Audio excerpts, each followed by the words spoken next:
ಎಲ್ಲ ಧ್ಯಾನ ಬಂಧುಗಳಿಗೆ ಆತ್ಮ ಬಂಧುಗಳಿಗೆ ಅನಂತ ಕೋಟಿ ಕೋಟಿ ಪ್ರಣಾಮಗಳು.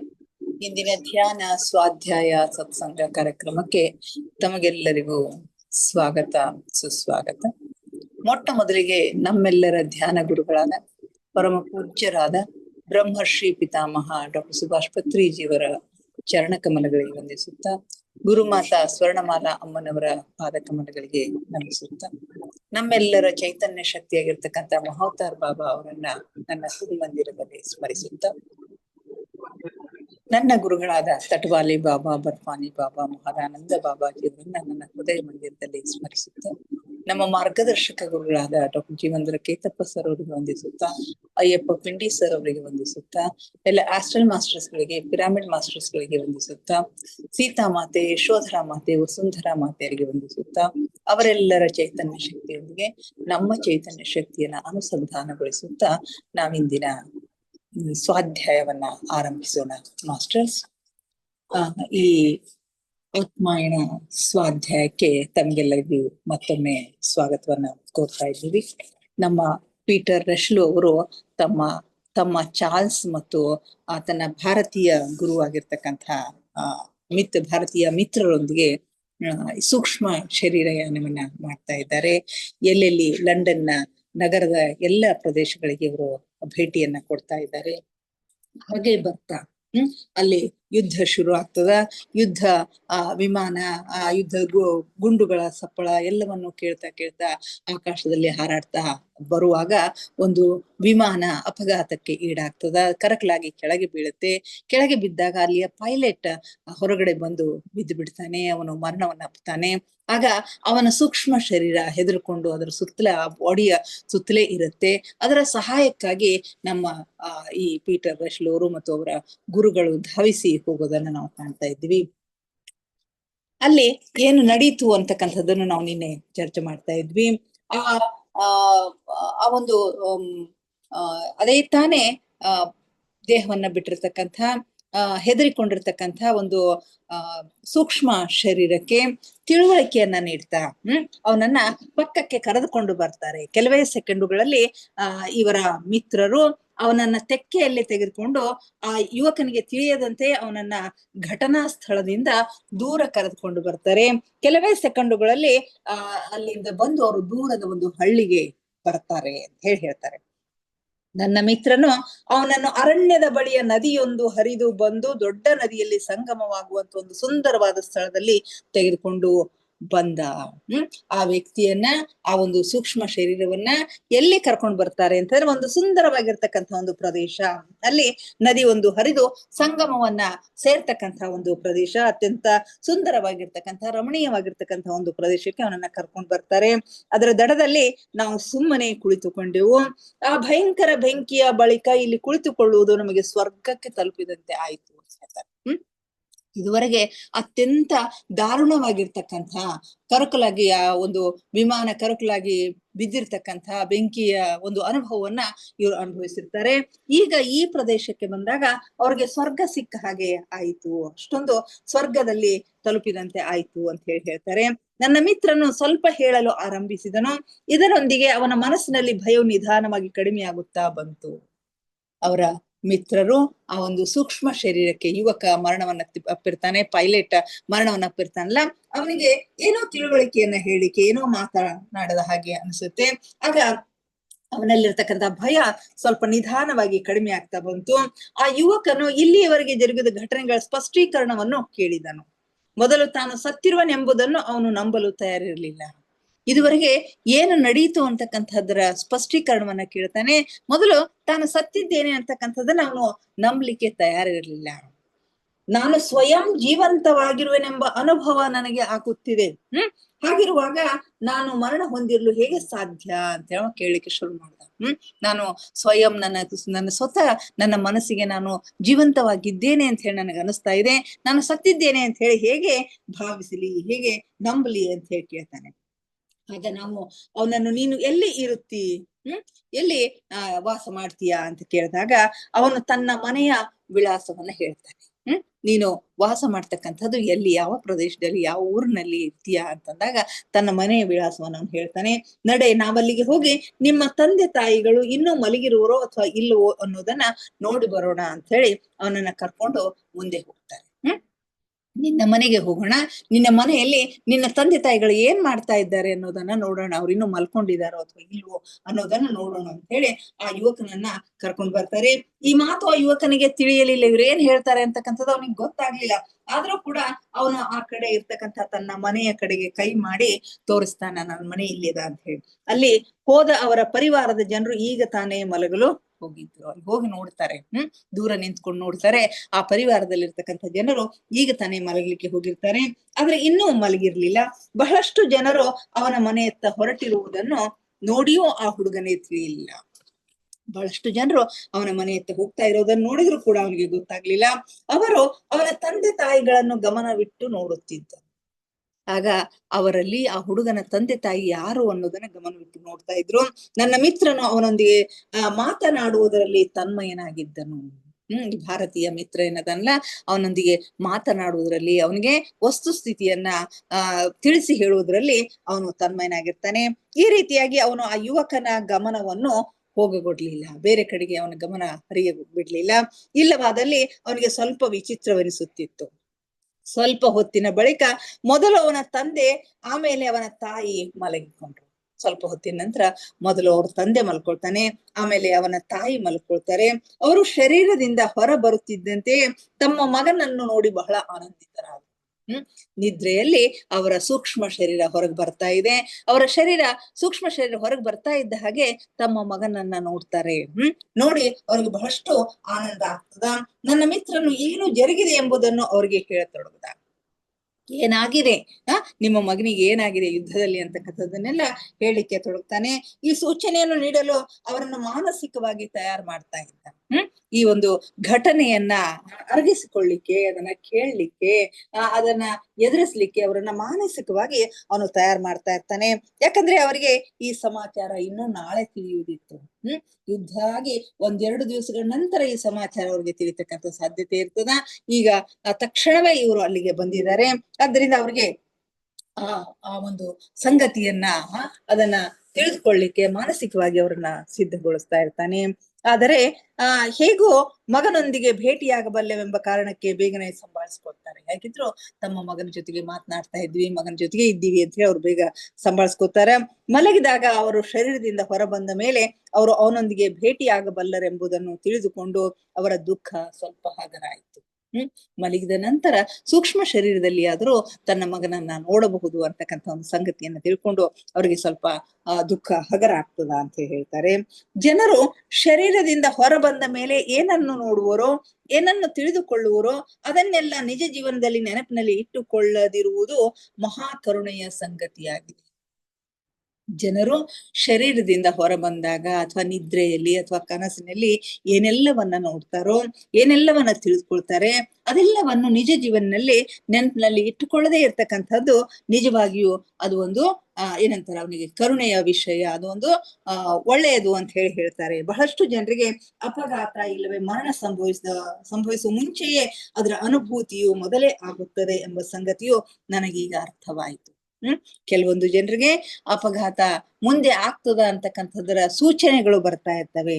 ಮುಂದೆ ಏನು ಸಂಭವಿಸ್ತದ ಅಂತಕ್ಕಂಥ ಸೂಚನೆಗಳು ಅನೇಕ ಜನರಿಗೆ ಅದರ ಒಂದು ಅನುಭವ ಆಗ್ತಾ ಇರ್ತದ. ಅನ್ನುವ ಒಂದು ಸಂಗತಿ ಇವರಿಗೆ ಈಗ ಅರ್ಥ ಆಗ್ಲಿಕ್ಕೆ ಶುರು ಮಾಡ್ತಂತೆ. ಅವರಿಗೆ ಸೂಕ್ಷ್ಮ ಲೋಕದಲ್ಲಿ ಈ ಸಮಾಚಾರವನ್ನು ನೀಡಲಾಗುತ್ತದೆ. ಮರುದಿನ ಮುಂಜಾನೆ ಎಚ್ಚರವಾದ ಮೇಲೆ ಅದರ ಚಿಕ್ಕ ಹೊಳಹು ನೆನಪಿನಲ್ಲಿ ಉಳಿದಿರುತ್ತದೆ.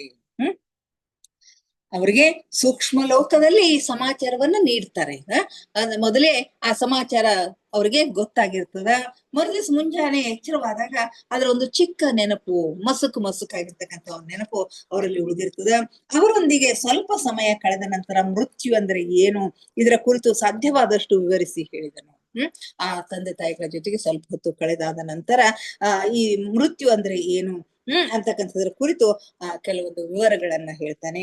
ಆಮೇಲೆ ಸೂಕ್ಷ್ಮ ಲೋಕದಿಂದ ಬಂದ ಮಹಿಳೆಯೊಬ್ಬಳನ್ನು ಪರಿಚಯಿಸುವೆನು, ಅವಳು ಇವನಿಗೆ ಬಹಳಷ್ಟು ಸಂಗತಿಗಳನ್ನು ವಿವರಿಸಿ ಹೇಳಬಲ್ಲವಳಿದ್ದಾಳೆ ಎಂದು ನನಗೆ ಹೇಳಿದನು. ಪೀಟರ್ ರಿಶ್ಲು ಅವ್ರಿಗೆ ಏನ್ ಹೇಳ್ತಾನೆ ಅಂತಂದ್ರೆ, ಸೂಕ್ಷ್ಮ ಲೋಕದಿಂದ ಒಬ್ಬ ಮಹಿಳೆಯನ್ನ ನಾನು ಪರಿಚಯ ಮಾಡ್ಕೊಡ್ತೀನಿ, ಅವಳು ಇವನಿಗೆ ಬಹಳಷ್ಟು ಸಂಗತಿಗಳನ್ನ ವಿವರಿಸಿ ಹೇಳ್ತಾಳೆ, ಇವನಿಗೆ ಸಹಾಯ ಮಾಡ್ತಾಳೆ ಅಂತಕ್ಕಂತಹ ಸಂಗತಿಯನ್ನ ಹೇಳ್ತಾನೆ. ಆ ಯುವಕನ ತಂದೆ ತಾಯಿಗಳು ಅವರ ಮನೆಯಲ್ಲಿ ಅದೇ ಸೂಕ್ಷ್ಮ ಸ್ತರದಲ್ಲಿ ಹಾಗೆಯೇ ಬಿಟ್ಟು, ಆಗ ಆ ತಂದೆ ತಾಯಿಗಳನ್ನ ಅದೇ ಸೂಕ್ಷ್ಮ ಸ್ತರದಲ್ಲಿ ಹಾಗೆಯೇ ಬಿಟ್ಟು ಮಾತನಾಡುತ್ತಾ ಹೊರಟು ಬಂದ್ವಿ. ಇವರು ಬಂದು ಬಿಡ್ತಾರೆ. ಅವರು ಬಹಳ ವಿಕಾಸ ಹೊಂದಿದ ದಂಪತಿಗಳಾಗಿರಲಿಲ್ಲ. ಈ ಯುವಕನ ಮರಣ ಹೊಂದಿರತಕ್ಕಂಥ ಯುವಕನ ತಂದೆ ತಾಯಿಗಳು ವಿಕಾಸ ಹೊಂದಿರತಕ್ಕಂತಹ ಆತ್ಮಗಳು ಅವರು ಆಗಿರ್ಲಿಲ್ಲ. ಆದ್ರಿಂದ ಅವರು ತಮ್ಮ ಶರೀರದಿಂದ ಬಹಳ ದೂರ ಹೋಗ್ಲಿಕ್ಕೆ ಅವರಿಗೆ ಸಾಧ್ಯ ಆಗಿರ್ಲಿಲ್ಲ. ಅವರ ಶರೀರಗಳಂತೂ ಇನ್ನೂ ಮಂಚದ ಮೇಲೇನೆ ಮಲಗಿದ್ದವು. ಎಚ್ಚರವಾದ ಮೇಲೆ ಯಾವ ಸುದ್ದಿಯನ್ನು ಬೇಕಾಗಬಹುದೆಂಬುದರ ಅರಿವು ಅವರಿಗೆ ಇರಲಿಲ್ಲ. ಇಷ್ಟೆಲ್ಲ ಘಟನೆ ನಡೆದ್ರು ಕೂಡ, ಸೂಕ್ಷ್ಮ ಶರೀರದಲ್ಲಿ ಬಂದು ನಿದ್ರೆಯಲ್ಲಿ ಬಂದು ಮಗನ ಜೊತೆಗೆ ಮಾತನಾಡಿದ್ರು ಕೂಡ ಅದ್ ಯಾವುದೋ ಅವ್ರಿಗೆ ನೆನಪಿಗೆ ಉಳಿಯುವಷ್ಟು ಒಂದು ಪ್ರಗತಿ ಅವರ ಆತ್ಮದಲ್ಲಿ ಆಗಿರ್ಲಿಲ್ಲ, ವಿಕಾಸ ಅವರ ಆತ್ಮದಲ್ಲಿ ಆಗಿರ್ಲಿಲ್ಲ ಅಂತಕ್ಕಂಥದ್ದನ್ನ ಹೇಳ್ತಾರೆ. ನನ್ನ ಭಾರತೀಯ ಮಿತ್ರನು ಸ್ವಲ್ಪ ಸಮಯದವರೆಗೆ ಒಂದು ಸ್ಥಳದಲ್ಲಿ ನಿಂತುಕೊಂಡು ಕೆಲವು ಶಬ್ದಗಳನ್ನು ಉಚ್ಚರಿಸಿದಂತೆ ಮಾಡಿದನು. ಮುಂದೆ ಬಂದು ಒಂದು ಸ್ಥಳದಲ್ಲಿ ನಿಂತು ಆ ಭಾರತೀಯ ಮಿತ್ರ ಅಥವಾ ಗುರು ಏನಿರ್ತಾನಲ್ಲ, ಅವನು ಕೆಲವೊಂದು ಶಬ್ದಗಳನ್ನ ಉಚ್ಚರಿಸಿದಂತೆ ಮಾಡಿದನು. ಈ ಧ್ವನಿಯು ಯಾವುದೇ ವಿಶೇಷ ಶಬ್ದಗಳಾಗಿರಲಿಲ್ಲ, ಸಿಳ್ಳು ಹಾಕಿದಂತೆಯೂ ಇರಲಿಲ್ಲ, ಆದ್ರೆ ಏನೋ ಒಂದು ಅದರಂತೆಯೇ ಹೋಲಿಕೆಯ ಧ್ವನಿಯಾಗಿತ್ತು. ಅವ್ನು ಮಾಡಿರ್ತಕ್ಕಂತಹ ಧ್ವನಿ ಬಹಳಷ್ಟು ವಿಚಿತ್ರವಾಗಿತ್ತು. ಏನಂತ ಹೇಳಿಕೆ ಇವ್ರಿಗೆ ವ್ಯಕ್ತಪಡಿಸ್ಲಿಕ್ಕೆ ಬರ್ತಾ ಇರ್ಲಿಲ್ಲ. ಅದು ಯಾವುದೇ ವಿಶೇಷ ಶಬ್ದನೂ ಆಗಿರ್ಲಿಲ್ಲ, ಅಥವಾ ಶಿಳ್ಳು ಹಾಕಿದ ಹಾಗೆ ಸೀಟಿ ಹೊಡೆದ ಹಾಗೇನೋ ಇರ್ಲಿಲ್ಲ. ಆದ್ರೂ ಕೂಡ ಏನೋ ಒಂದು ಅದರಂತೆ ಸೀಟಿ ಹೊಡೆದ ಹಾಗೇನೆ ಹೋಲಿಕೆಯ ಧ್ವನಿಯದಾಗಿತ್ತು. ಸುಮಾರು 35 ವರ್ಷದ ಮಹಿಳೆಯೊಬ್ಬಳು ಮಂಜಿನೊಳಗಿಂದ ಸೀಳಿಕೊಂಡು ಬಂದು ನಮ್ಮೆದುರು ಪ್ರತ್ಯಕ್ಷಳಾಗಿ ನಿಂತಳು. ಆ ರೀತಿಯ ಶಬ್ದವನ್ನ ಮಾಡಿದಾಗ, ಶಿಳ್ಳು ಹಾಕಿದ ತೆರನಲ್ಲಿ ಶಬ್ದವನ್ನ ಮಾಡಿದಾಗ ಸುಮಾರು 35 ವರ್ಷದ ಮಹಿಳೆಯೊಬ್ಬಳು ಮಂಜಿನೊಳಗಿಂದ ಸೀಳಿಕೊಂಡು ಬಂದು ಇವರೆದುರು ಪ್ರತ್ಯಕ್ಷಳಾಗಿ ನಿಂದಿರ್ತಾಳಂತ. ಬಹುಶಃ ಇದು ಅವನ ಧ್ವನಿಗೆ ಉತ್ತರವಾಗಿತ್ತು. ಆ ತನ್ನ ಗುರುವಿನ ಧ್ವನಿಗೆ ಅದು ಉತ್ತರವಾಗಿತ್ತು. ಸೂಕ್ಷ್ಮ ಜಗತ್ತಿನಲ್ಲಿ ಯಾರೊಂದಿಗಾದ್ರೂ ಸಂಪರ್ಕಿಸಬೇಕಾದ್ರೆ ಆ ವ್ಯಕ್ತಿಯ ಕುರಿತು ಬಹಳ ಪ್ರಬಲವಾಗಿ ಆಲೋಚಿಸಬೇಕಾಗುತ್ತದೆ. ಸೂಕ್ಷ್ಮ ಜಗತ್ತಿನಲ್ಲಿ ಯಾರೊಂದಿಗಾದ್ರೂ ಸಂಪರ್ಕ ಮಾಡ್ಬೇಕಾದ್ರೆ, ಯಾರ ಜೊತೆಗೆ ನಾವು ಸಂಪರ್ಕ ಮಾಡ್ಬೇಕನ್ನಿಸ್ತೀವಲ್ಲ, ಆ ವ್ಯಕ್ತಿಯನ್ನ ಕುರಿತು ಬಹಳಷ್ಟು ಪ್ರಬಲವಾಗಿ ನಾವು ವಿಚಾರ ಮಾಡ್ಬೇಕಾಗ್ತದ, ಆಲೋಚಿಸ್ಬೇಕಾಗ್ತದ. ಒಂದು ವೇಳೆ ಅತ್ಯಂತ ಮುಖ್ಯವಾದ ಕೆಲಸವಿದ್ದರೆ, ತುರ್ತು ಸಹಾಯ ಬೇಕಾಗಿದ್ದರೆ ಈ ರೀತಿಯ ವಿಶಿಷ್ಟ ಧ್ವನಿಯನ್ನ ತೆಗಿಬೇಕಾಗ್ತದೆ. ಕೆಲವೊಂದ್ಸರಿ ತುರ್ತು ಸಹಾಯ ಬೇಕಾಗಿದ್ರೆ, ಅತ್ಯಂತ ಮುಖ್ಯವಾಗಿರ್ತಕ್ಕಂಥ ವಿಷಯವನ್ನ ತಿಳಿಸ್ಬೇಕಾಗಿತ್ತು ಅಂತಂದ್ರೆ ಈ ರೀತಿಯ ಶಬ್ದ, ಈಗ ಆ ಭಾರತೀಯ ಮಿತ್ರ ಯಾವ ಶಬ್ದವನ್ನ ಮಾಡಿ ಆ ಮಹಿಳೆಯನ್ನ ಕರೀತಾನಲ್ಲ, ಆ ರೀತಿಯ ಶಬ್ದವನ್ನ ಧ್ವನಿಯನ್ನ ತೆಗೆದುಬೇಕಾಗ್ತದ ಅಂತ ಹೇಳಿ ಅವನು ನನಗೆ ವಿವರಿಸಿದನು. ಇದನ್ನು ಕೇಳಿ ಅವರು ತಮ್ಮ ತುರ್ತು ಅವಶ್ಯಕತೆ ಇರುವುದನ್ನ ತಿಳಿದುಕೊಳ್ತಾರೆ. ಈ ಧ್ವನಿಯನ್ನ ಕೇಳಿ ಅಲ್ಲಿ ಏನೋ ಅವಶ್ಯಕತೆ ಇದೆ, ನಮ್ಮ ಅವಶ್ಯಕತೆ ಇದೆ, ತುರ್ತಾಗಿದೆ, ಹೋಗೋಣ ಅಂತ ಹೇಳಿದವರು ಬರ್ತಾರೆ. ಆ ಧ್ವನಿಯನ್ನ ಕೇಳಿ ಕರೆದವರ ಹತ್ತಿರ ಅವರು ಸೆಳೆಯಲ್ಪಟ್ಟವರಂತೆ ಬರ್ತಾರೆ. ಯಾರು ಆ ಧ್ವನಿಯನ್ನ ಮಾಡಿದಾರಲ್ಲ ಅವರ ಹತ್ತಿರ ಏನೋ ಒಂದು ಸೆಳೆತಕ್ಕೆ ಒಳಪಟ್ಟವರ ಹಾಗೆ ಅವರು ಬರ್ತಾರಂತೆ. ಈ ಮಹಿಳೆಯು ಒಬ್ಬ ಸಹಾಯಕಿಯಾಗಿದ್ದಾಳೆ. ಈ ರೀತಿ ಕರೆದಿರ್ತಕ್ಕಂಥ ಮಹಿಳೆ ಯಾರು ಅಂತಂದ್ರೆ ಅವಳೊಬ್ಬ ಸಹಾಯಕಿಯಾಗಿದ್ದಾಳೆ. ಇವಳು ಮರಣ ಹೊಂದಿದ ನಂತರ ಭೌತಿಕ ಜಗತ್ತಿನಿಂದ ಜನರ ಸೇವೆಗಾಗಿ ತನ್ನನ್ನು ತಾನು ಸಮರ್ಪಿಸಿಕೊಂಡಿದ್ದಾಳೆ. ಈ ಮಹಿಳೆ ಎಂತ ಉದಾತ್ತವಾಗಿರ್ತಕ್ಕಂಥ ಕೆಲಸವನ್ನು ಮಾಡ್ತಾ ಇದ್ದಾಳೆ ಅಂತಂದ್ರೆ, ತಾನು ಮರಣ ಹೊಂದಿದ ನಂತರ, ಭೌತಿಕ ಜಗತ್ತಿನಲ್ಲಿ ಮರಣ ಹೊಂದಿದ ನಂತರ ಈ ಮೇಲಿನ ಲೋಕಗಳಿಗೆ ಬರ್ತಕ್ಕಂತಹ ಜನರ ಸೇವೆಗಾಗಿನೇ ತನ್ನನ್ನು ತಾನು ಅವಳು ಸಮರ್ಪಿಸಿಕೊಂಡಿದ್ದಾಳೆ. ಈ ಕಾರ್ಯವು ಎಷ್ಟು ಅದ್ಭುತ ಮತ್ತು ಮಹತ್ವಪೂರ್ಣವಾಗಿದೆ. ಈ ಸ್ವಯಂ ಸೇವಕರ ಪ್ರಯತ್ನದಿಂದಾಗಿ ಮರಣ ಹೊಂದಿದವರು ತಮ್ಮನ್ನು ಆವರಿಸಿರುವಂತಹ ವಾಯುವಿ ಛಾಯಾ ರೂಪದಿಂದ ಬೇಗನೆ ಮುಕ್ತರಾಗಲು ಸಾಧ್ಯವಾಗುತ್ತದೆ. ಇವರ ಸಹಾಯದಿಂದ ಇಂಥ ಅನೇಕ ಸಹಾಯಕರು ಈ ಭೂಮಂಡಲದಲ್ಲಿ, ಮೇಲಿನ ಲೋಕದಲ್ಲಿ ಸಂಚರಿಸ್ತಾ ಇರ್ತಾರೆ ಅಂತಕ್ಕಂಥದ್ದನ್ನ ನಾವು ಕೇಳಿದೀವಿ. ಇವರ ಒಂದು ಕಾರ್ಯ ತುಂಬಾ ಅದ್ಭುತವಾಗಿರ್ತಕ್ಕಂಥದ್ದು, ಅತ್ಯಂತ ಮಹತ್ವಪೂರ್ಣವಾಗಿರ್ತಕ್ಕಂಥದ್ದಾಗಿರ್ತದೆ. ಇವರ ಪ್ರಯತ್ನದಿಂದಾಗಿ ಮರಣ ಹೊಂದಿರತಕ್ಕಂತಹ ವ್ಯಕ್ತಿಗಳು ತಮ್ಮನ್ನು ಆವರಿಸಿಕೊಂಡಿರ್ತಕ್ಕಂತಹ ವಾಯುವಿ ಛಾಯಾ ರೂಪದಿಂದ ಬೇಗನೆ ಮುಕ್ತಗೊಳ್ಳಿಕ್ಕೆ ಸಾಧ್ಯ ಆಗ್ತದ. ಯಾಕಂದ್ರೆ ಈ ಭೌತಿಕ ಶರೀರ ಮರಣ ಹೊಂದಿದ ನಂತರ ಸೂಕ್ಷ್ಮ ಶರೀರ ಅಥವಾ ಒಂದು ಛಾಯಾ ರೂಪ, ವಾಯು ರೂಪದಲ್ಲಿ ಇರ್ತಕ್ಕಂಥ ಒಂದು ಛಾಯಾ ರೂಪ ಏನಿರ್ತದಲ್ಲ, ಅದು ಮರಣ ಹೊಂದಲಿಕ್ಕೆ ಇಷ್ಟಪಡೋದಿಲ್ಲ. ಹೀಗಾಗಿ ಅದು ಆ ಒಂದು ಸೂಕ್ಷ್ಮ ಶರೀರಕ್ಕೆ ಅಂಟಿಕೊಂಡು ಇರ್ತಕ್ಕಂತಹ ಒಂದು ಸಾಧ್ಯತೆ ಇರ್ತದ. ಎಲ್ಲಿಯವರೆಗೆ ಅದು ಅಂಟಿಕೊಂಡಿರುತ್ತೋ ಅವರಿಗೆ ಮೇಲಿನ ಲೋಕಕ್ಕೆ ಹೋಗ್ಲಿಕ್ಕೆ ಸಾಧ್ಯ ಆಗೋದಿಲ್ಲ, ಸೂಕ್ಷ್ಮ ಲೋಕಕ್ಕೆ ಹೋಗ್ಲಿಕ್ಕೆ ಸಾಧ್ಯ ಆಗೋದಿಲ್ಲ. ಆದ್ದರಿಂದ ಅವರು ತ್ರಿಶಂಕು ಸ್ಥಿತಿಯಲ್ಲಿ ಇರ್ಬೇಕಾಗತ್ತೆ. ಇದನ್ನ ಈ ಒಂದು ತಿಳುವಳಿಕೆಯನ್ನ ಮೂಡ್ಲಿಕ್ಕೆ ನಿಮ್ಮ ವಾಯುವಿ ಶರೀರವನ್ನ ನೀವು ಸಾಧ್ಯವಾದಷ್ಟು ಬೇಗನೆ ಬಿಡಬೇಕು. ಅದನ್ನ ಬಿಡುವವರೆಗೆ ನಿಮ್ಮ ಆತ್ಮದ ಪ್ರಗತಿ ಇಲ್ಲ, ನಿಮ್ಮ ಮೇಲು ಲೋಕದ ಪ್ರಯಾಣ ಇಲ್ಲ ಅಂತಕ್ಕಂಥ ಸಂಗತಿಯನ್ನ ಅವ್ರಿಗೆ ತಿಳಿಸಿ ಕೊಡ್ಬೇಕಾಗ್ತದ.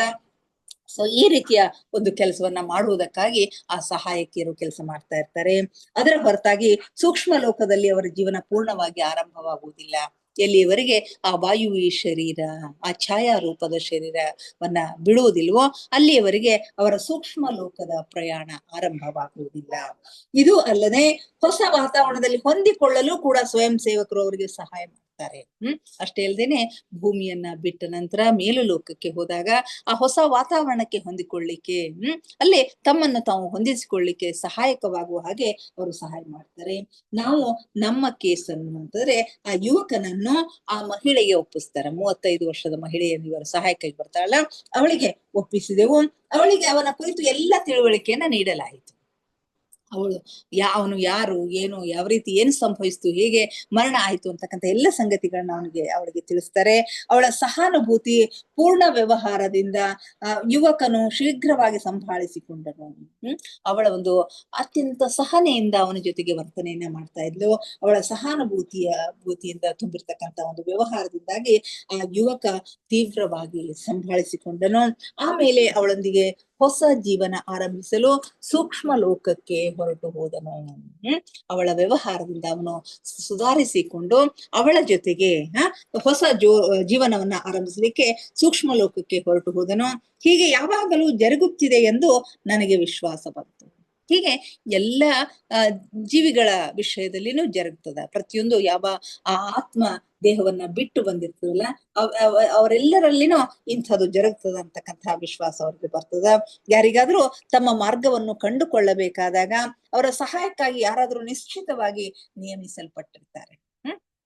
ಮೇಲು ಲೋಕದಲ್ಲಿ ಯಾರಿಗಾದ್ರೂ ಸಹಾಯ ಬೇಕಾದಾಗ, ತಮ್ಮ ಮಾರ್ಗವನ್ನ ಕಂಡುಕೊಳ್ಳಬೇಕಾಗಿರ್ತಕ್ಕಂಥ ಸಂದರ್ಭದಲ್ಲಿ ಇಂತಹ ಸಹಾಯಕರು ಯಾವಾಗಲೂ ನಿಶ್ಚಿತವಾಗಿ ಅಲ್ಲಿ ನೇಮಿಸಲ್ಪಟ್ಟಿರ್ತಾರೆ.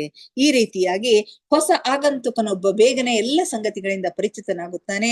ಹಿಂದಿನ ಜೀವನ ಹಿಂದೆ ಉಳಿಯುತ್ತದೆ ಮತ್ತು ಅವನು ಮುಂದುವರಿತಾನೆ. ಅಂತಹ ಸಂದರ್ಭದಲ್ಲಿ ಹಿಂದಿನ ಜೀವನವನ್ನ ಹಿಂದೆ ಬಿಟ್ಟು ಅವನು ಮುಂದೆ ವಿಕಾಸ ಪಥದತ್ತ ಹೋಗ್ತಾನೆ ಅಂತ ಹೇಳ್ತಾರೆ. ನನ್ನ ಮಿತ್ರನು ಆಗ ಸಮಯ ಎಷ್ಟಾಗಿದೆ ಎಂಬುದನ್ನು ತಿಳಿದುಕೊಳ್ಳ ಬಯಸಿದ. ಇಷ್ಟೆಲ್ಲ ಆಗೋದ್ರಲ್ಲಿ ಟೈಮ್ ಎಷ್ಟಾಗಿದೆ ಅನ್ನೋದನ್ನ, ಸಮಯ ಎಷ್ಟಾಗಿದೆ ಅನ್ನೋದನ್ನ ತಿಳ್ಕೊಳ್ಳ ಬಯಸ್ತಾನೆ. ಪಕ್ಕದಲ್ಲಿಯೇ ಒಂದು ಗಡಿಯಾರ ಇತ್ತು, ಅದನ್ನು ನೋಡ್ತಾರೆ. ರಾತ್ರಿ 2 ಗಂಟೆಯಾದುದರ ಒಂದು ಗಂಟೆ ನಿನಾದ ಆಗ್ತಾ ಇತ್ತು. ಅಲ್ಲಿ 2 ಗಂಟೆ ಆಗಿದೆ ಅನ್ನೋದು ಗೊತ್ತಾಯ್ತು. ಅಂದರೆ ಸೈರನ್ ಮೊಳಗಿದಾಗಿನಿಂದ ಇಲ್ಲಿವರೆಗೆ 4 ಗಂಟೆ ಕಳೆದಿತ್ತು. ಆ ಯುದ್ಧದ ಸೈರನ್ ಆದಾಗಿನಿಂದ ಇಲ್ಲಿವರೆಗೆ ಎಷ್ಟು ಸಮಯ ಹೋಗಿತ್ತು ಅಂದ್ರೆ 4 ಗಂಟೆಯನ್ನು ಅವ್ರು ಕಳೆದಿರ್ತಾರೆ. ಈಗ ಕೊಲಂಬೋದಲ್ಲಿ ಬೆಳಗಿನ 6:30 ಸಮಯವಾಗಿದೆ ಎಂದು ಅರ್ಥ. ಅಲ್ಲಿ 2 ಗಂಟೆ ಆಗಿದೆ ಅಂತಂದ್ರೆ ಕೊಲಂಬೋದಲ್ಲಿ ಬೆಳಗಿನ 6:30 ಸಮಯ ಆಗಿದೆ ಅಂತಕ್ಕಂಥ ಅರ್ಥ. ನಮ್ಮ ಹತ್ತಿರ ಈಗ 1 ಗಂಟೆಗಿಂತ ಹೆಚ್ಚು ಸಮಯ ಉಳಿದಿದೆ. ಈಗ ಅವರ ಸೂಕ್ಷ್ಮ ಶರೀರ ಯಾನ ಶುರುವಾಗಿ ಅವರಲ್ಲಿ ಉಳಿದಿರ್ತಕ್ಕಂತಹ ಒಂದು ಸಮಯ ಎಷ್ಟು ಅಂತಂದ್ರೆ ಕೇವಲ 1 ಗಂಟೆ, ಅದಕ್ಕಿಂತ ಸ್ವಲ್ಪ ಹೆಚ್ಚು ಸಮಯ ಉಳಿದಿದೆ ಎಂದು ಅವನು ಹೇಳಿದನು. ಏಕೆಂದ್ರೆ ನನಗೆ 8 ಗಂಟೆಗೆ ನನ್ನ ಶರೀರದಲ್ಲಿ ಮರಳಿ ಪ್ರವೇಶಿಸಬೇಕಾಗಿತ್ತು. 8 ಗಂಟೆಗೆ ಅವನು ಮತ್ತೆ ತನ್ನ ಶರೀರವನ್ನ ಮರಳಿ ಪ್ರವೇಶಿಸಬೇಕಾಗಿತ್ತು. ಇನ್ನೂ ಕೆಲವು ಸಂಗತಿಗಳೊಂದಿಗೆ ನನ್ನನ್ನು ಪರಿಚಯಿಸಬೇಕೆಂದು ಅವನು ಇಚ್ಛಿಸಿದ್ದನು. ಇನ್ನೂ ಕೆಲವೊಂದು ವಿಷಯಗಳನ್ನ ಪರಿಚಯಿಸಬೇಕು ಅಂತ ಹೇಳಿ ಅವನ ಇಚ್ಛೆಯಾಗಿತ್ತು. ಭೂಮಿಯ ವಸ್ತುಗಳೊಂದಿಗೆ ಸಂಬಂಧಿಸಿರದ ಜನರು ಸೂಕ್ಷ್ಮ ಸ್ತರದಲ್ಲಿ ಏನು ಮಾಡಬಲ್ಲರು ಎಂಬುದನ್ನು ಪರಿಚಯ ಮಾಡಿಸುವುದಕ್ಕಾಗಿ ಅವನು ನನಗೆ ಅವನ ಹತ್ತಿರದಲ್ಲೇ ಇರಲು ಹೇಳಿದ. ಭೂಮಿಯ ವಸ್ತುಗಳೊಂದಿಗೆ ಅಂದ್ರೆ ಭೌತಿಕ ವಸ್ತುಗಳೊಂದಿಗೆ ಸಂಬಂಧಿಸಿರದ ಜನರು ಸೂಕ್ಷ್ಮ ಸ್ತರದಲ್ಲಿ ಏನು ಮಾಡಬಲ್ಲರು ಅಂತಕ್ಕಂಥದ್ದನ್ನ ಪರಿಚಯ ಮಾಡಿಸುವುದಕ್ಕಾಗಿ ಅವನು ನನಗೆ ಅವನ ಹತ್ತಿರನೇ ಇರ್ಲಿಕ್ಕೆ ಹೇಳ್ತಾನೆ. ನಾವಿಬ್ಬರು ತೇಲುತ್ತಾ ಹೊರಡ್ತಾರೆ. ಆಗ ಇಬ್ಬರೂ ಸಮೀಪದಲ್ಲಿನೇ ತೇಲ್ತಾ ಮೇಲೆ ಹೋಗ್ತಾರೆ. ನಾವು ಸಮುದ್ರದ ಮೇಲೆ ಹಾರುತ್ತಾ ಹೋಗುತ್ತಿದ್ದೆವು. ದೂರದವರೆಗೆ ಎಲ್ಲಿಯೂ ಭೂಮಿಯು ಕಾಣಿಸುತ್ತಿರ್ಲಿಲ್ಲ. ಸಮುದ್ರದ ಮೇಲೆ ಅತಿ ಎತ್ತರದ ಮೇಲೆ ಹಾರ್ತಾ ಹೋಗ್ತಾ ಇದ್ರು. ಭೂಮಿ ಎಲ್ಲಿನೂ ಕಾಣಿಸ್ತಾ ಇರ್ಲಿಲ್ಲ. ನೀರಿನ ಕೆಳಗೆ ಏನಿದೆ ಎನ್ನುವುದನ್ನು ತಿಳಿಯಲು ಬಯಸುತ್ತೇನೆಯೇ ಎಂದು ನನ್ನನ್ನು ಕೇಳಿದ್ರು. ಇದುವರೆಗೆ ಮೇಲು ಲೋಕದ ಮೇಲೆ ಏನದ, ಆಕಾಶದಲ್ಲಿ ಏನ್ ನಡೀತಾ ಇದೆ ಅಂತಕ್ಕಂಥದ್ದನ್ನ ತೋರಿಸಿದ್ದಾನೆ. ಈಗ ನೀರಿನ ಕೆಳಗಡೆ, ನೀರಿನ ಮೇಲೆ ಇವರು ಹಾಯ್ದು ಹೋಗ್ತಾ ಇರ್ತಾರೆ. ಆಗ ಈ ನೀರಿನ ಕೆಳಗಡೆ, ಆ ಸಮುದ್ರದ ಕೆಳಗಡೆ ಏನದ ಅನ್ನೋದನ್ನ ತಿಳಿಯ ಬಯಸುತ್ತೀಯೇ ಅಂತ ಹೇಳಿ ಕೇಳ್ತಾನೆ. ನಾನು ಈ ಕುರಿತು ಬಹಳ ಆಲೋಚಿಸಿಲ್ಲ ಎಂದು ನಾನು ಹೇಳಿದೆ. ಇಲ್ಲ, ಅದರ ಬಗ್ಗೆ ನಾನೇನು ವಿಚಾರ ಮಾಡಿಲ್ಲ ಅಂತ ಹೇಳಿ ಅವ್ರು ಹೇಳ್ತಾರೆ. ನಮ್ಮ ಸಮಾನಾಂತರ ಲೋಕದಲ್ಲಿರುವ ಸೂಕ್ಷ್ಮ ಸ್ತರದ ಇತರ ಅನೇಕ ಜೀವಿಗಳೊಂದಿಗೆ ನಾವು ಸಂಪರ್ಕಿಸಬಹುದಾಗಿದೆ. ನಮ್ಮ ಸಮಾನಾಂತರ ಲೋಕದಲ್ಲಿ, ನಮ್ಮ ಸಮಾನಾಂತರ ಲೋಕದಲ್ಲಿ ಇರ್ತಕ್ಕಂಥ ಸೂಕ್ಷ್ಮ ಸ್ತರದ ಇತರ ಅನೇಕ ಜೀವಿಗಳೊಂದಿಗೆ ನಾವು ಸಂಪರ್ಕಿಸಬಹುದಾಗಿದೆ ಎಂದು ನನ್ನ ಕರುಣಾಳು ಮಿತ್ರನು ಹೇಳಿದನು. ಮೀನುಗಳು ಮತ್ತು ಪಕ್ಷಿಗಳು ಪೂರ್ಣತೆಯನ್ನು ತಲುಪಿದಾಗ ಅವು ಮಾನವನಾಗದೆ ಬೇರೊಂದು ಮಾರ್ಗದಿಂದ ಸಾಗಿ ದೇವ ಅಥವಾ ದೇವದೂತರಾಗಿ ಮುಂದೆ ಹೋಗುತ್ತವೆ ಅಂತ ಹೇಳ್ತಾರೆ. ಇಲ್ಲಿ ಮೀನು ಮತ್ತು ಪಕ್ಷಿಗಳು ಪೂರ್ಣತೆಯನ್ನ ತಲುಪಿದಾಗ, ತಮ್ಮ ಬದುಕಿನಲ್ಲಿ ಅಂದ್ರೆ ಅವರ ಒಂದು ಆತ್ಮದ ವಿಕಾಸದ ಒಂದು ಪೂರ್ಣತೆಯನ್ನ ತಲುಪಿದಾಗ ಅವರು ಮಾನವರಾಗದೇನೆ ಬೇರೊಂದು ಮಾರ್ಗದಿಂದ ಸಾಗಿ ಅವರು ದೇವರಾಗ್ತಾರೆ ಮತ್ತು ದೇವದೂತರಾಗಿ ಮುಂದೆ ಹೋಗ್ತಾರೆ. ದೇವ ಅಥವಾ ದೇವರು ದೂತರಾಗಿ ಮುಂದೆ ಹೋಗುತ್ತವೆ. ದೇವತೆಯಾಗಲು ಅವುಗಳಿಗೆ ಮೊದಲು ಮೂಲಭೂತ ಹಂತ, ಪ್ರಕೃತಿ, ಆತ್ಮ ಮುಂತಾದ ಬಹಳಷ್ಟು ಹಂತಗಳನ್ನು ದಾಟಿ ಹೋಗ್ಬೇಕಾಗ್ತದೆ. ಮೀನು ಮತ್ತು ಪಕ್ಷಿಗಳು ತಮ್ಮ ಒಂದು ಪ್ರಯಾಣವನ್ನ, ಪರಿಪೂರ್ಣತೆಯನ್ನ ತಲುಪಿದ ನಂತರ ಮಾನವನಾಗದೆ ಅವು ಬೇರೊಂದು ಮಾರ್ಗದಿಂದ ಸಾಗಿ ದೇವ ಅಥವಾ ದೇವದೂತರಾಗಿ ಮುಂದೆ ಹೋಗ್ತವೆ. ದೇವತೆ ಆಗ್ಬೇಕಾದ್ರೆ ಅವ್ರಿಗೆ ಮೊದಲು ಕೆಲವೊಂದು ಹಂತಗಳನ್ನ ದಾಟಿ ಹೋಗ್ಬೇಕಾಗ್ತದೆ. ಮೊದಲು ಪ್ರಕೃತಿ, ಆತ್ಮ ಅಂತಕ್ಕಂಥ ಮುಂತಾದ ಬಹಳಷ್ಟು ಹಂತಗಳನ್ನ ದಾಟಿ ಹೋಗ್ಬೇಕಾಗ್ತದ. ಈ ಹಂತಗಳನ್ನು ದಾಟಿ ಅವು ಮುಂದೆ ಹೋಗುತ್ತವೆ. ಈ ವಿಕಾಸ ಪದ್ಧತಿಯನ್ನು ತಿಳಿದುಕೊಳ್ಳಬೇಕಾದ್ರೆ ಕೆಳಗಿನಿಂದ ಆರಂಭಿಸಬೇಕು. ಮತ್ತೆ ಈ ವಿಕಾಸ ಪದ್ಧತಿ ಅಂದ್ರೆ ನೀರಿನ ಒಳಗೆ ಏನಾಗ್ತದ, ನೀರಿನ ಒಳಭಾಗದಲ್ಲಿ ಏನಾಗ್ತದ ಅನ್ನೋದನ್ನ ತಿಳ್ಕೊಳ್ಬೇಕಾದ್ರೆ ನಾವು ಕೆಳಗಿನಿಂದ ಆರಂಭಿಸಬೇಕು ಅಂತ ಹೇಳಿ ಹೇಳ್ತಾರೆ. ನಾವು ನೀರಿನ ಕೆಳಗೆ ಹೋಗಬೇಕಾಗುವುದು ಅಂತ ಹೇಳಿ ಹೇಳ್ತಾನೆ. ಆ ನೀರಿನ ಕೆಳಗೆ ಏನು ಜರುಗುತ್ತದೆ ಅಂತಕ್ಕಂಥದ್ದನ್ನ ನಾವು ನಾಳೆ ಚರ್ಚೆ ಮಾಡೋಣ. ಮಾಸ್ಟರ್ಸ್, ಸಮಯ ಆಗಿದೆ. ದಯವಿಟ್ಟು ಧ್ಯಾನಕ್ಕೆ ಸಿದ್ಧರಾಗಿ.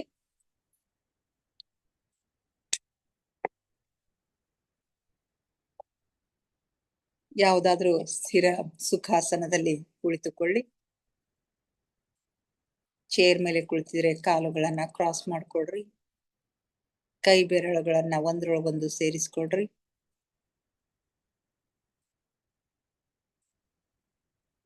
ಕಣ್ಣುಗಳನ್ನ ನಿಧಾನವಾಗಿ ಮುಚ್ಚಿಕೊಳ್ರಿ. ಮುಖದ ಮೇಲೆ ಮಂದಹಾಸವಿರಲಿ.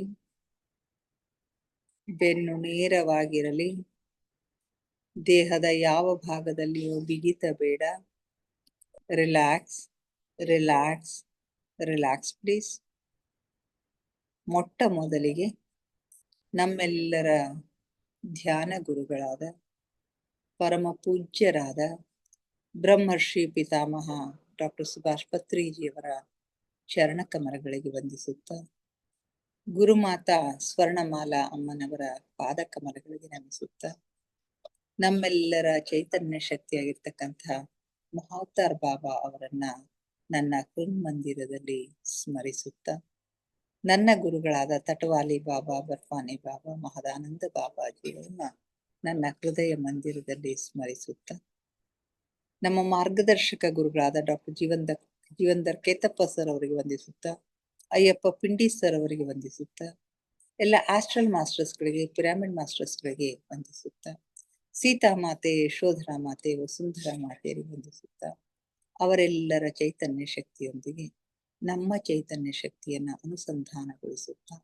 ನಾವಿಂದಿನ ಧ್ಯಾನವನ್ನ ಆರಂಭಿಸೋಣ. ಮಾಸ್ಟರ್ಸ್, ನಮ್ಮ ಈ ಧ್ಯಾನಕ್ಕೆ ಅವರೆಲ್ಲರನ್ನು ಆತ್ಮಪೂರ್ವಕವಾಗಿ ಆಹ್ವಾನಿಸೋಣ.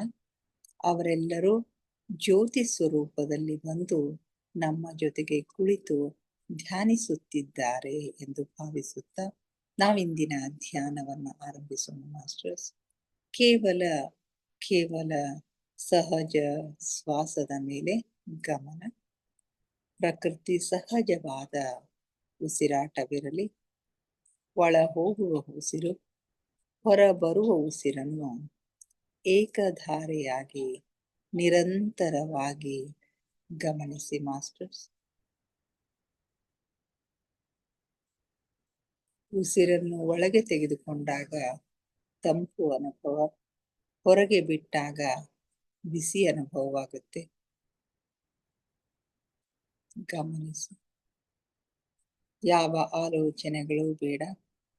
ಆಲೋಚನೆಗಳು ಬಂದರೆ ಅವುಗಳನ್ನು ಬದಿಗೆ ಸರಿಸಿ ಮತ್ತೆ ಉಸಿರಿನ ಮೇಲೆ ನಿಮ್ಮ ಗಮನವನ್ನ ಕೇಂದ್ರೀಕರಿಸಿ ಮಾಸ್ಟರ್ಸ್. ಯಾವಾಗ ನಿಮ್ಮ ಗಮನ ಸಂಪೂರ್ಣವಾಗಿ ಉಸಿರಿನ ಮೇಲೆ ಇರುತ್ತದೆಯೋ ಆಗ ಆಲೋಚನೆಗಳು ಶೂನ್ಯವಾಗುತ್ತವೆ, ಮನಸ್ಸು ಶಾಂತವಾಗುತ್ತದೆ, ಧ್ಯಾನ ಸಿದ್ಧಿಸುತ್ತದೆ.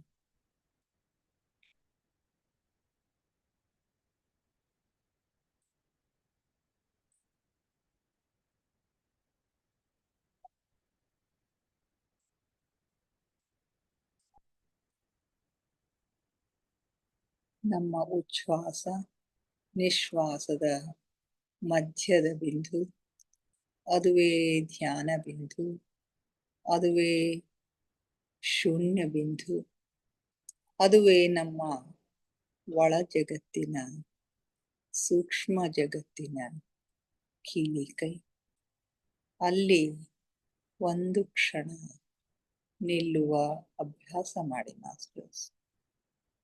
ನಿಮಗಾಗಿ ನಿಮ್ಮ ಆಂತರಿಕ ಜಗತ್ತು ತೆರೆದುಕೊಳ್ಳುತ್ತದೆ.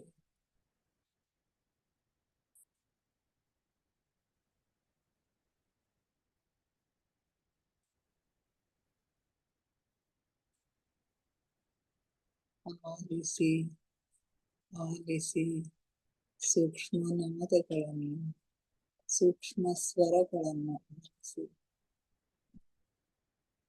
ಜೀರುಂಡೆಯ ನಾದವನ್ನು ಆಲಿಸಿ, ಘಂಟಾನಾದವನ್ನು ಆಲಿಸಿ, ಓಂಕಾರ ನಾದವನ್ನು ಆಲಿಸಿ.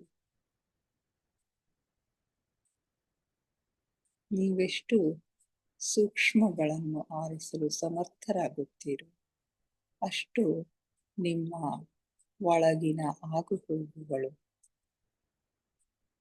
ಸೂಕ್ಷ್ಮ ಲೋಕದ ಆಗುಹೋಗುಗಳು, ಮೇಲು ಲೋಕದ ಆಗುಹೋಗುಗಳು ಸ್ಪಷ್ಟವಾಗಿ ನಿಮ್ಮ ಗಮನಕ್ಕೆ ಬರುತ್ತವೆ ಮಾಸ್ಟರ್ಸ್.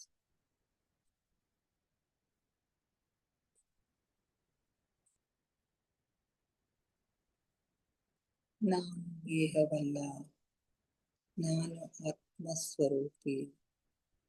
ನನ್ನ ಉಸಿರೇ ನನ್ನ ಗುರು. ಉಸಿರೆಂಬ ಗುರುವಿನ ಸಹಾಯದಿಂದ ನನ್ನ ಗಮ್ಯದೆಡೆಗೆ, ಗುರಿಯೆಡೆಗೆ ನನ್ನ ಪಯಣ ನಿರಂತರವಾಗಿ ಸಾಗುತ್ತಲಿದೆ.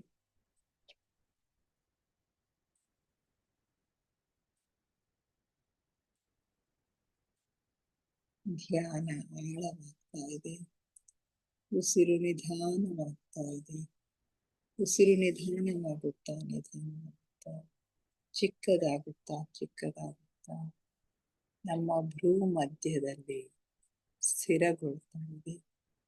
ಅಲ್ಲಿ ನಮ್ಮ ಆಜ್ಞಾ ಚಕ್ರ, ಥರ್ಡ್ ಐ ಆಕ್ಟಿವೇಟ್ ಆಗ್ತಾ ಇದೆ. ಹಲವು ಬಣ್ಣಗಳು, ಹಲವು ದೃಶ್ಯಗಳು ಕಾಣಿಸಿಕೊಳ್ತವೆ ಮಾಸ್ಟರ್ಸ್. ಅವೆಲ್ಲವನ್ನು ಗಮನಿಸಿ, ಸೂಕ್ಷ್ಮವಾಗಿ ಗಮನಿಸಿ. ಏನು ಕಾಣುತ್ತದೆಯೋ ಅದನ್ನು ಗಮನಿಸಿ.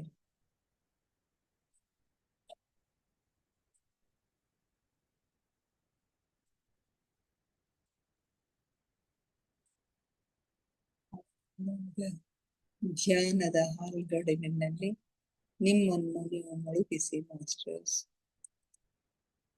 ಆಲಿಸಿ, ಆನಂದಿಸಿ, ಆಹ್ಲಾದಿಸಿ ಆ ಪರಮಾತ್ಮನ ಸಾನ್ನಿಧ್ಯವನ್ನು ಅನುಭವಿಸಿ ಮಾಸ್ಟರ್ಸ್.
ಹ್ಮ್.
ಕೊನೆಯ 5 ನಿಮಿಷಗಳು ಮಾಸ್ಟರ್ಸ್.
ಕೊನೆಯ 2 ನಿಮಿಷಗಳು ಮಾಸ್ಟರ್ಸ್.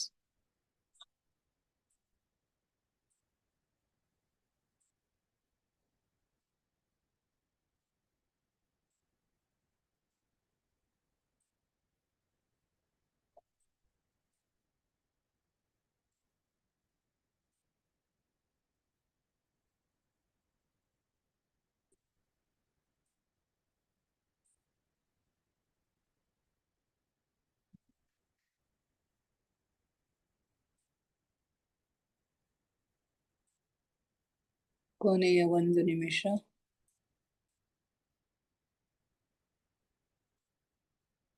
ನಿಧಾನವಾಗಿ ಧ್ಯಾನದಿಂದ ಹೊರಬರಲು ಪ್ರಯತ್ನಿಸಿ ಮಾಸ್ಟರ್ಸ್.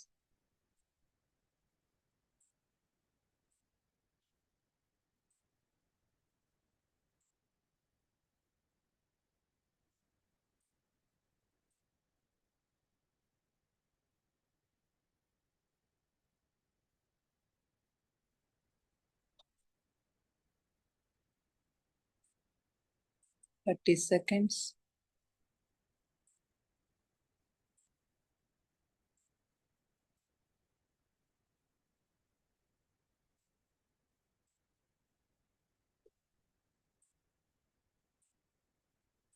Ten seconds.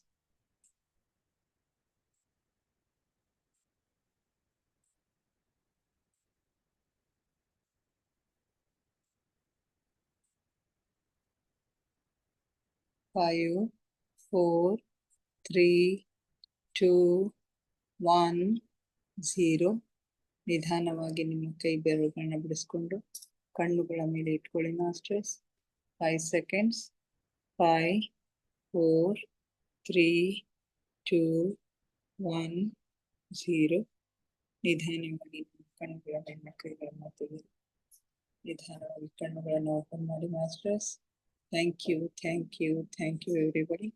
ನಮ್ಮ ಧ್ಯಾನಕ್ಕೆ ಶಕ್ತಿಯನ್ನ ನೀಡಿ ನಮ್ಮೊಂದಿಗೆ ಕುಳಿತು ಧ್ಯಾನ ಮಾಡಿದ ಎಲ್ಲ ಮಾಸ್ಟರ್ಸ್ಗಳಿಗೆ ಅನಂತ ಕೋಟಿ ಕೋಟಿ ಧನ್ಯವಾದಗಳನ್ನು ಅರ್ಪಿಸುತ್ತಾ, ನನ್ನೊಂದಿಗೆ ಧ್ಯಾನಿಸಿದ ತಮಗೆಲ್ಲರಿಗೂ ಮತ್ತೊಮ್ಮೆ ಧನ್ಯವಾದಗಳನ್ನು ಅರ್ಪಿಸುತ್ತಾ, thank you, thank you, thank you everybody.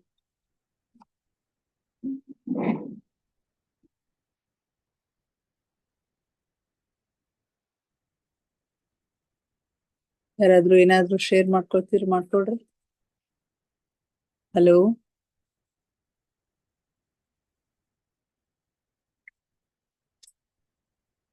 Hello.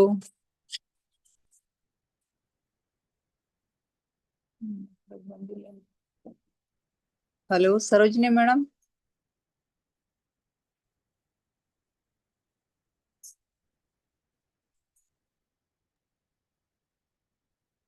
Hello ರೀ.